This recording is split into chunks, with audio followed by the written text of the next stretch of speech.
অনেক মুনাফিকের মাথা এখন খারাপ হয়ে গেছে।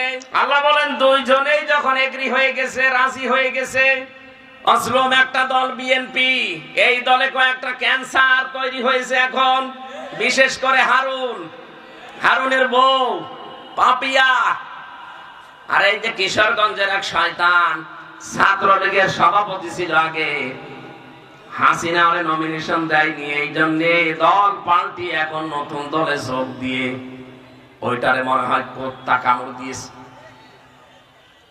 ও চ্যালেঞ্জ দিয়েছে বাংলার মুসলমানদেরকে যে এই দেশে যারা মুসলমান দাবি করে তারা এবং বাইরের দেশের মুসলমানও যদি নিয়ে আসে সব মিলিয়ে এরা 10 ভাগ ভোটও নাকি পাবে না। চ্যালেঞ্জ করলাম, যারা বড় বড় কথা বলেন, ইসলামের নাম নিয়ে, ধর্মের নাম নিয়ে যারা মানুষকে বিভ্রান্ত করেছেন 70 সনে 71 সনে, এখনো যারা করতে চান, তারা বাংলাদেশে যদি 10%-এর বেশি ভোট পান, ভোটের পরে ফজলুর রহমানের সাথে দেখা করি। আমরা এই চ্যালেঞ্জকে গ্রহণ করে ওদেরকে সামনে দেখিয়ে দিতে চাই এদেশে মুসলমান রাষ্ট্র ক্ষমতা পাবে কিনা। আপনি আমেরিকার রিপোর্ট দেখেছেন গত বর্ষদিনের, আমেরিকা তো আর আন্দাজে রিপোর্ট দেয়নি, আর আমরা তো তাদের খালাতো ভাই না যে আমাদের পক্ষে রিপোর্ট দেবে। তার নিরপেক্ষ রিপোর্ট দিয়েছে তৃতীয় একটা রাজনৈতিক ধর্মীয় শক্তি বাংলাদেশ গঠন করতে যাচ্ছে। এখন শুধু জামাত ইসলাম চরমনাই হেফাজত না, টুপি ছাড়া দেশে মাথায় দেয়। আল্লাহর আইন মানা যেহেতু ফরজ, এই ফরজ সামনে রেখে সব এক হয়ে যাওয়া ফরজ। বলেন কারা কারা এক হতে রাজি আছেন দেখি, লিল্লাহি তাকবীর।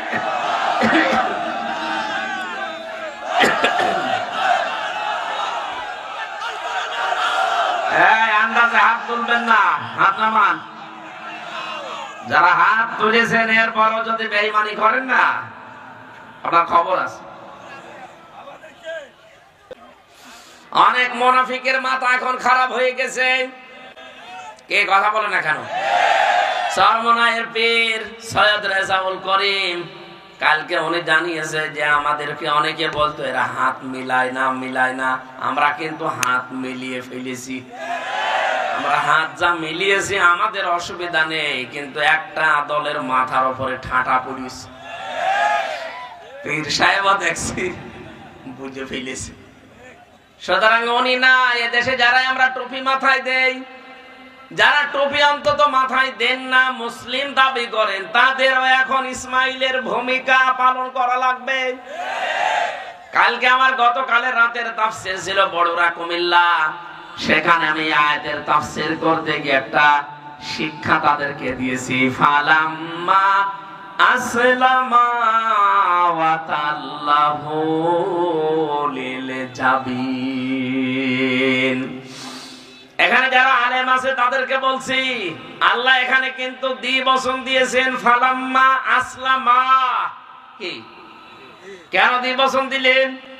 আল্লাহ বলেন দুইজনেই যখন এগ্রি হয়ে গেছে, রাজি হয়ে গেছে, আতাল্লাহু লিল জাবিন, তখন আল্লাহর যে নির্দেশ সবাই করো, এইটা কার্যকর করা সহজ হয়েছে।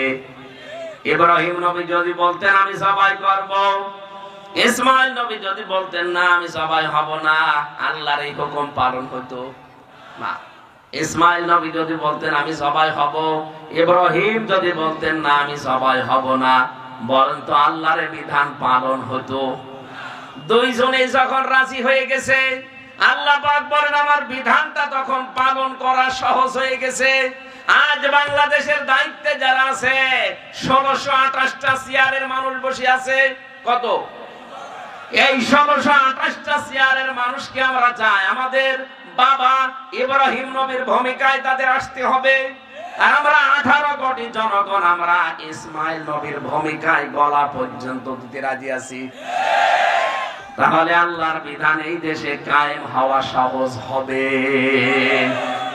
কথার অর্থ যদি বুঝে থাকেন তাহলে ইব্রাহিম এবং ইসমাইলের ভূমিকা সামনে পালন করার সময় আসতেছে।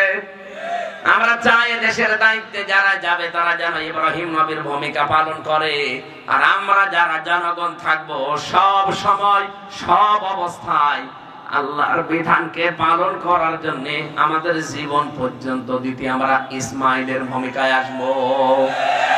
তাহলে আল্লাহর বিধান যখন কায়েম হয়ে যাবে, রাব্বুল আলামিন বলেন আমার বিধান যদি কায়েম হয় তখন সাদাবাজি করা লাগবে না।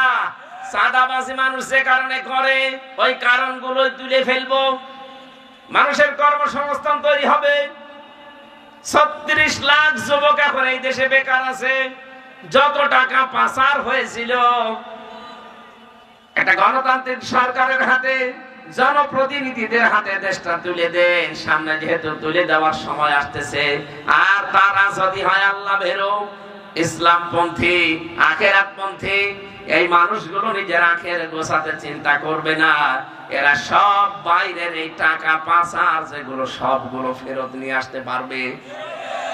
এগুলো সব নিয়ে আসলে, আমি কয়েকদিন আগে যাচ্ছিলাম কমলগঞ্জ মৌলভীবাজার, পাইলট আমারে বলছিল যে হুজুর এই যে হেলিকপ্টার দেখতে পাচ্ছেন, এই যে এগুলো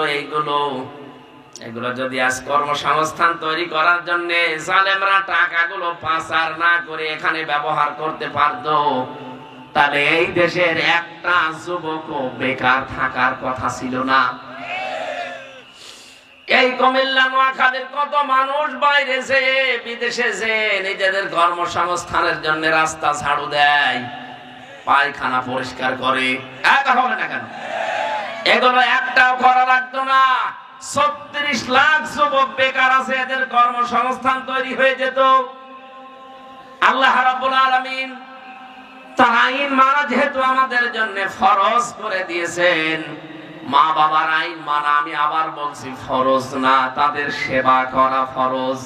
এখানে আল্লাহর প্রথমেই রায়টা এই দেশে কার্যকর করতে হলে এখন আর দল বিদল দেখা যাবে না, দল মত নির্বিশেষে সবাই এখন ঐক্যবদ্ধ হওয়া লাগবে। আপনি যদি আল্লাহর আইনের পক্ষে থাকতে পারেন, কায়েম যদি হয় ভালো, না হলেও আপনার কোনো লস নেই। আপনি কিয়ামতে ঠিক আপনার উসরত পেয়ে যাবেন। কি কথা বলে না কেন? এই জমিনটা মনে করেন এই যে মাওলানার রশিদ আহমেদ সাহেবের, উনি যদি কামলা নিয়েছে আমাদের 5 জনকে, বিকাল 5টা পর্যন্ত এখানে আমরা কাজ করলে বিকাল 5টায় উনি বেতন দিয়ে দেবে। বিকাল 5টার আগে জমিনের কোনো ক্ষতি আমরা করতে দেব? কথা বলেন না কেন?